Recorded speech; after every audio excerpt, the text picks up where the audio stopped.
رب تعالیٰ کا اس کائنات پر سب سے عظیم احسان، سب سے بڑا انعام اور بے بدل انعام، جس انعام کا کوئی بدل نہیں، جس کا کوئی سبسٹیٹیوٹ نہیں، جس کی جگہ لینے والا کوئی نہیں، جس کے برابر کا کوئی نہیں، اللہ رب العزت کا سب سے بڑا انعام، اس ساری کائنات میں سب سے بڑا انعام رب تعالیٰ کا، ایک قرآن، دوسرے صاحب قرآن۔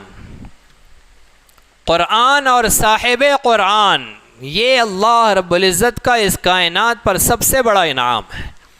قرآن کا کوئی بدل نہیں ہے۔ رب تعالیٰ نے ماضی کے نبیوں کو، سابقہ انبیاء کو جتنی کتابیں عطا کی، جتنی شریعتیں عطا کی، وہ قرآن کریم کے بعض حصوں کو لیا گیا اور انہیں ان کی زبانوں میں دے دیا گیا۔ کسی نبی کو صرف سورہ بقرہ کی تفسیر میں ان کی کتاب ملی، کسی نبی کو سورہ کوثر کے بدلے میں کتابیں ملی۔ سورۃ الفاتحہ ایک ایسی کتاب ہے، سورۃ الفاتحہ ایک ایسی سورت ہے جو ماضی کے کسی نبی کو، کسی امت کو نہیں ملی، یہ صرف امت مسلمہ کو ملی، امت محمدیہ کو ملی۔ تو اللہ نے سب سے پہلے قرآن بنایا، بعد میں ساری کتابیں بنائی۔ آئی کتاب قرآن سب سے آخر میں، تورات اس سے پہلے آ کر گئی، زبور اس سے پہلے آ کر گئی، انجیل اس سے پہلے آ کر گئی، لیکن قرآن بنا پہلے، آیا بعد میں۔ اور صاحب قرآن کا بھی ایسا ہی معاملہ ہے۔ صاحب قرآن کون ہے؟ صاحب قرآن حبیب کبریا، فخر الانبیاء، سید الورا، شمس الضحیٰ، مکین گنبد خضرا، لا یمکن الثناء، بلغ العلا، کشف الدجا، رہبر و رہنما، شافع محشر، ساقی کوثر، آمنہ کے لال، محبوب رب ذوالجلال، صاحب الحسن والکمال، حضرت محمد مصطفیٰ صلی اللہ علیہ وسلم کی ذات گرامی۔ یہ ہے صاحب قرآن۔ اللہ رب العزت نے انہیں سب سے پہلے بنایا، نبیوں کو سب کو بعد میں بنایا، سارے نبی بعد میں بنے، محمد مصطفیٰ سب سے پہلے بنائے گئے، لیکن بھیجے گئے سب سے آخر میں۔ اللہ رب العزت نے محمد مصطفیٰ صلی اللہ علیہ وسلم کا نور سب سے پہلے بنایا۔ جب رب نے کائنات کو وجود عطا کرنے کا فیصلہ کیا، اپنے علاوہ کسی اور کو بنانے کا ارادہ کیا، جس وقت اکیلے اللہ تھے، اکیلی اللہ کی ذات تھی اور اس کے علاوہ کوئی نہیں تھا، جب رب تعالیٰ نے اپنے علاوہ کسی اور کو وجود عطا کرنے کا فیصلہ کیا تو بنایا نور محمدی صلی اللہ علیہ وسلم کو، محمد مصطفیٰ صلی اللہ علیہ وسلم کے نور کو بنایا۔ اور پھر رب تعالیٰ نے سارے نبیوں کو پیدا کیا اور سارے نبیوں سے عہد لیا، وعدہ لیا، ان سے کہا کہ پڑھو اشہد ان لا الہ الا اللہ و اشہد ان محمدً عبدہ و رسولہ۔ ہم آپ جو کلمہ پڑھتے ہیں، یہ کلمہ کس نے پڑھا ہے؟ نبیوں کا کلمہ قوموں نے پڑھا، امتوں نے پڑھا، لیکن امام الانبیاء کا کلمہ نبوتوں نے پڑھا۔ سارے نبیوں نے پہلے اشہد ان لا الہ الا اللہ و اشہد ان محمدً عبدہ و رسولہ پڑھا، تب جا کر ان کا ایمان شروع ہوا۔ اور پھر انہیں کتاب دی گئی، ان سے کہا گیا کہ آپ دنیا میں جاؤں گے، ہم آپ کو کتاب دیں گے، آپ کو نبوت دیں گے، آپ لوگوں میں تعلیم و ہدایت کا کام کریں گے، لیکن آپ اپنی اپنی امتوں سے یہ بات ضرور کہنا کہ اگر تم میں سے کوئی شخص آخری نبی کا زمانہ پالے تو اسے چاہیے کہ وہ اس نبی کی اتباع کرے، اس نبی پر ایمان لائے، ان کی مدد اور نصرت کرے۔ فالذین آمنوا بہ وعزروہ ونصروہ واتبعوا النور الذی انزل معہ اولئک هم المفلحون، جو ان آخری نبی پر ایمان لائے گا، ان کی مدد کرے گا، ان کی تائید اور نصرت کرے گا، وہ شخص کامل مومن ہوگا۔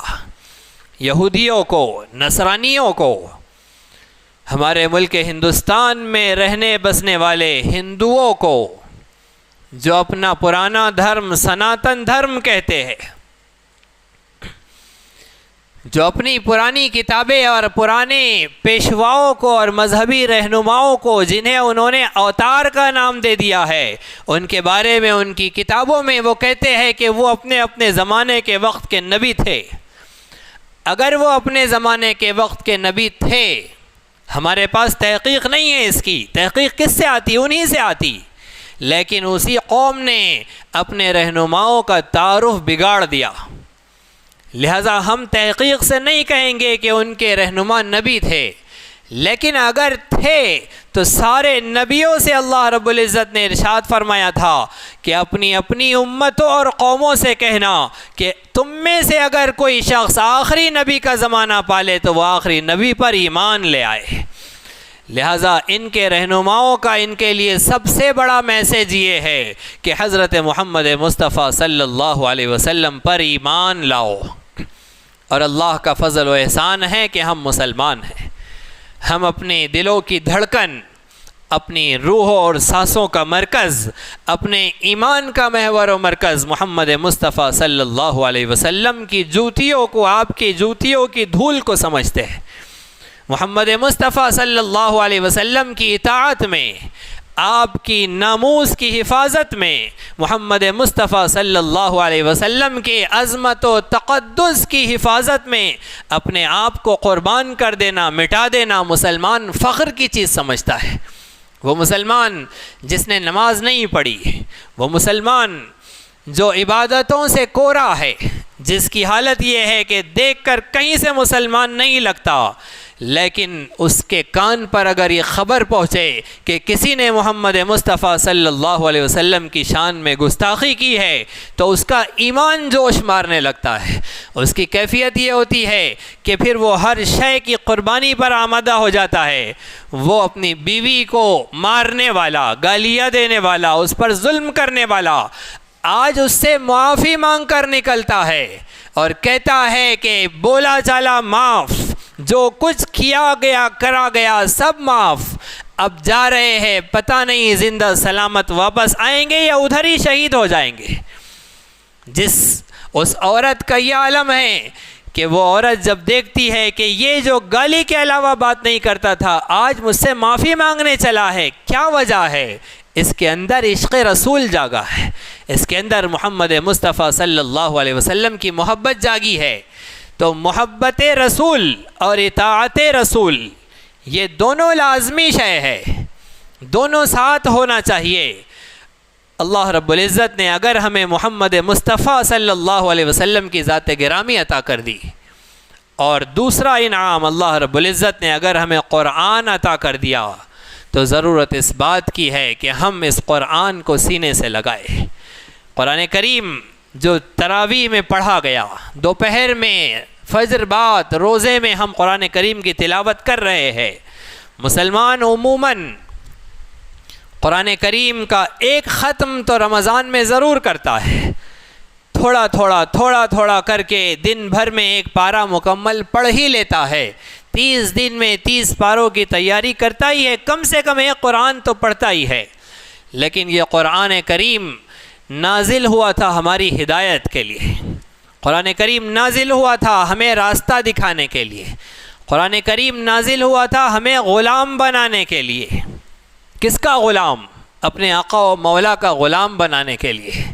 قرآن ہمیں نام دیتا ہے کہ تمہارا نام کیا ہے، قرآن ہمیں کام دیتا ہے تمہارا کام کیا ہے، قرآن ہمیں بتلاتا ہے کہ ہم صبح اٹھے تو پہلے کیا کریں، شام ہو تو کیا کرے، خوشی میں کیا کرے، غمی میں کیا کرے، دکھ سکھ میں کیا کرے، عیش اور مستی میں کیا کرے، وعید کے دن غم کے دن کیا کرے، عید کے دن کیا کرے۔ قرآن کریم ایک غلام کو اس کی غلامی کے آداب سکھاتا ہے۔ غلام کیا ہوتا ہے؟ ایک غلام عرب میں جس زمانے میں غلام فروخت ہوا کرتے تھے، انسانوں کو خریدا بیچا جاتا تھا، بازار میں غلام بک رہا تھا اور اس غلام کی قیمت دوسرے غلاموں کے مقابلے میں 10 گنا زیادہ تھی۔ مثلا اگر 10 اشرفیوں میں غلام مل رہا تھا تو وہ غلام کی قیمت 100 اشرفیہ تھی۔ ایک صاحب بازار میں آئے، ان کا مزاج یہ تھا کہ مارکیٹ کی سب سے قیمتی چیز وہ خریدتے تھے، ان کا یہ مزاج تھا، بس ان کے کان سننے کے لیے بے چین ہوتے تھے، اس بولی کو جو سب سے مہنگی لگ رہی ہے جا کر اسے خرید لے۔ جیسے ہی وہ گئے اس غلام کو انہوں نے خرید لیا، بڑی بولی لگائی، جہاں سب ہار گئے اس قیمت میں انہوں نے خرید لیا، اور پھر لے کر اپنے گھر کی طرف چلے۔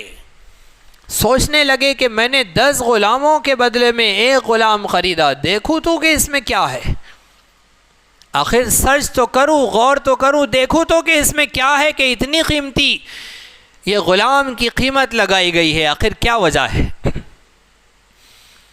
پوچھا اس سے کہ غلام تمہارا نام کیا ہے؟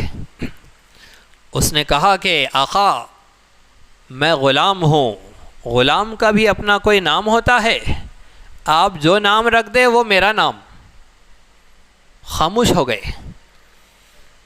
پھر تھوڑا آگے چلے، سوچا کہ اس کی پسند ناپسند کا اندازہ لگایا جائے، پوچھا کہ اچھا تم کیا کھانا پسند کرتے ہو؟ غلام نے کہا کہ آقا غلام کی بھی کوئی پسند ہوتی ہے، آقا جو کھلائے وہ اس کی پسند، جس کے کھانے سے منع کر دے وہ اس سے رک جائے وہ اس کی پسند۔ پھر خاموش ہو گئے، پھر چلتے رہے، پھر پوچھا کہ تمہیں کون سا کپڑا پہننا پسند ہے؟ غلام نے کہا کہ آقا غلام کا بھی کوئی پسندیدہ کپڑا ہوتا ہے، آقا جو پہنائے وہ اس کا پسندیدہ کپڑا ہے۔